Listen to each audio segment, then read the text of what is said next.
Hello दोस्तों, आप सभी का स्वागत है। दोस्तों आज हम लेकर आए हैं ईसाई कला और बिजेंटाइन कला, गोथिक कला से संबंधित बहुत ही महत्वपूर्ण क्वेश्चन जो आने वाले एग्जाम की दृष्टि से काफ़ी महत्वपूर्ण है। अगर आप हमारे चैनल पर नए हैं तो प्लीज़ हमारे चैनल को सब्सक्राइब करिए, लाइक करिए और शेयर भी करिए। चलिए आगे हम देखते हैं हमारा पहला क्वेश्चन कौन सा है। ईसाई कला का काल विस्तार किस सदी तक रहा? तो ईसाई कला का काल विस्तार जो है मध्य 15वीं सदी तक रहा। ऑप्शन हमारा बी सही होगा। नेक्स्ट है, ईसाई धर्म के सर्वप्रथम चित्र किन गुफाओं की भित्तियों पर मिले हैं? तो ईसाई धर्म के सर्वप्रथम चित्र जो है रोम की समाधि गुफाओं पे मिले हैं। ऑप्शन हमारा ए सही होगा। नेक्स्ट क्वेश्चन है, ईसाई धर्म रोमन साम्राज्य का राजकीय धर्म कब बना? तो ईसाई धर्म रोमन साम्राज्य का राजकीय धर्म जो है 313 ईस्वी में बना। ऑप्शन हमारा डी सही होगा। नेक्स्ट क्वेश्चन है, दोमितिल्ला की समाधि गुफा में मिले एक वर्तुल ताम्र पात्र पर व्यक्ति चित्र उपलब्ध हुए हैं। ये किस सदी में अंकित हुए हैं? तो ये द्वितीय सदी में अंकित हुए थे। ऑप्शन हमारा ये सही होगा। नेक्स्ट क्वेश्चन है, रोम के चर्चों की दीवारों को अलंकृत करने के लिए मणिकुट्टीम पद्धति का प्रयोग किया था। मणिकुट्टीम दीवार के किस भाग पर किया जाता है? तो मणिकुट्टीम दोस्तों हम देखते हैं कि आंतरिक निचली दीवारों पर किया जाता था। ऑप्शन हमारा बी सही होगा। नेक्स्ट है, आरंभिक ईसाई कला में समाधि गुफाओं के चित्रकार कितनी शैलियों में कार्य करते थे? तो आरंभिक ईसाई कला में जो चित्रकार थे वो दो शैलियों में कार्य करते थे। पहला रेखा प्रधान शैली, दूसरा जो है भ्रमात्मक शैली। नेक्स्ट है, प्रायशिल्ला के एक मेहराब में तृतीय सदी का अत्यंत क्षत विक्षत चित्र प्राप्त हुआ है। यह चित्र किसका है? क्वेश्चन क्या पूछ रहा है दोस्तों? प्रायशिल्ला के एक मेहराब में तृतीय सदी का अत्यंत क्षत्र विक्षत्र चित्र प्राप्त हुआ है। यह जो है कुमारी तथा शिशु का चित्र है। ऑप्शन हम डी देखेंगे। नेक्स्ट क्वेश्चन है, ईसाई कला में रेखाओं के माध्यम से गढ़नशीलता को प्रस्तुत करने की प्रवृत्ति का चरम उत्कर्ष रूप किन चित्रों में देखने को मिलता है? क्वेश्चन है, ईसाई कला में रेखाओं के माध्यम से गढ़नशीलता को प्रस्तुत करने की प्रवृत्ति का चरम उत्कर्ष जो है थारसो की समाधि गुफाओं के चित्रों में देखने को मिलता है। ऑप्शन हमारा ए सही होगा।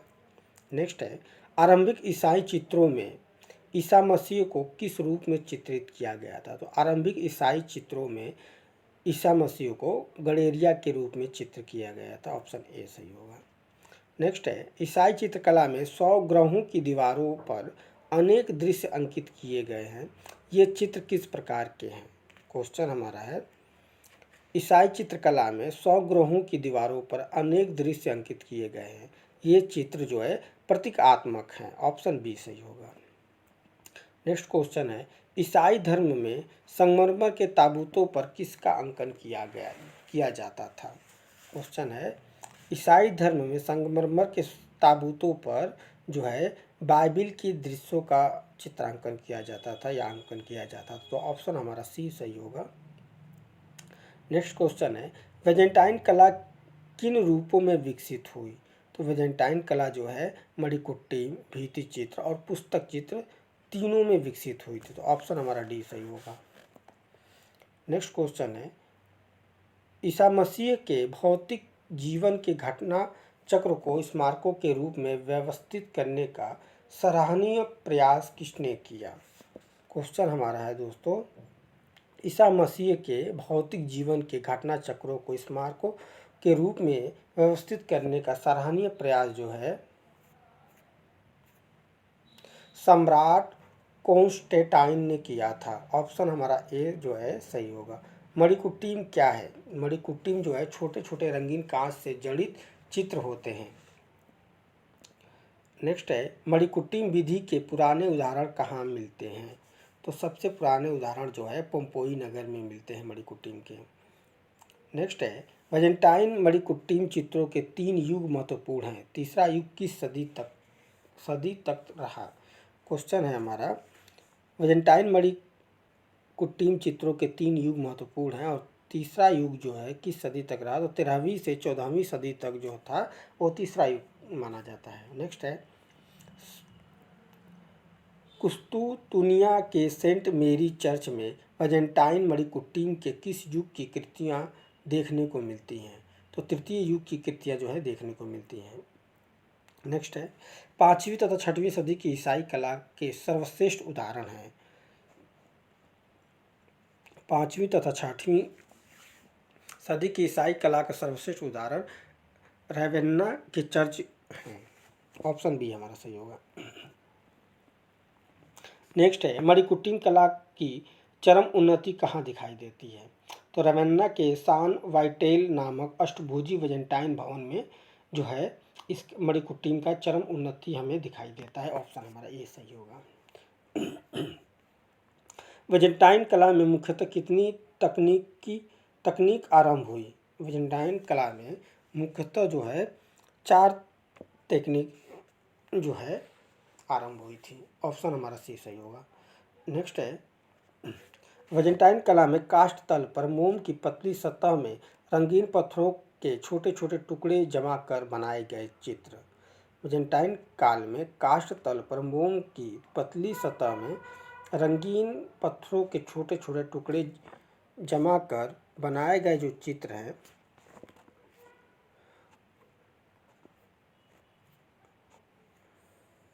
वो कहलाते हैं लघु आकार के मणिकुट्टिम। ऑप्शन हमारा बी सही होगा। नेक्स्ट क्वेश्चन है वेजेंटाइन कला में आकृति विरोधी संकट का युग रहा, यह युग लगभग कितने वर्षों तक चला? क्वेश्चन हमारा है वेजेंटाइन कला में आकृति विरोधी संकट का युग रहा, यह युग लगभग कितने वर्षों तक चला? तो ये 100 वर्षों तक चला। ऑप्शन हमारा सी सही होगा। नेक्स्ट है वेजेंटाइन कला में आकृति विरोधी संकट के युग का आरंभ किसके समय में हुआ था? तो जो आकृति विरोधी का जो समय आया था वो लियो तृतीय के समय में आया था, जो 100 वर्ष तक ये मतलब आकृति का विरोध किया गया इनके शासन में। नेक्स्ट है आकृति विरोधी संकट के युग के पश्चात ईसाई कला में कितने प्रकार की आकृतियाँ चित्रित हुई? बहुत ही महत्वपूर्ण क्वेश्चन है दोस्तों। आकृति विरोधी संकट मतलब कि ये जो वेजेंटाइन काल में जो है लियो तृतीय के समय आकृति और चित्रों का विरोध किया जाता था, लेकिन उसके बाद जो आकृति चित्रण हुआ उसमें जो है 2 प्रकार की आकृतियाँ चित्रित हुई। तो ऑप्शन हमारा सी सही होगा। नेक्स्ट है वेजेंटाइन पैनल चित्रों का आरंभ किस सदी से आरंभ हुआ? क्वेश्चन पूछ रहा है कि वेजेंटाइन पैनल चित्रों का आरंभ जो है किस सदी से हुआ? तो 5वीं और 6वीं सदी से हुआ। ऑप्शन हमारा बी सही होगा। नेक्स्ट क्वेश्चन है सूली नामक पैनल चित्र किस सदी का है?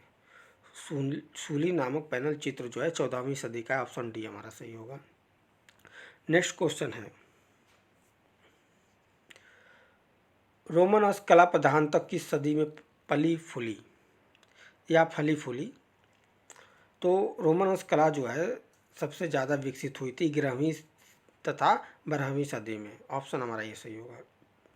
नेक्स्ट है रोमन कला युक्त है। तो रोमन जो है धार्मिक, नैतिक, सैद्धांतिक ये तीनों में युक्त थे, इसलिए ऑप्शन हमारा डी सही होगा, उपयुक्त सभी। नेक्स्ट है रोमन कला का सिस्टाइन चैपल किसे कहा जाता है? रोमन कला का सिस्टाइन चैपल जो है पोइतु के बेनेडिक्टाइन चर्च को कहा जाता है। ऑप्शन हमारा ए सही होगा।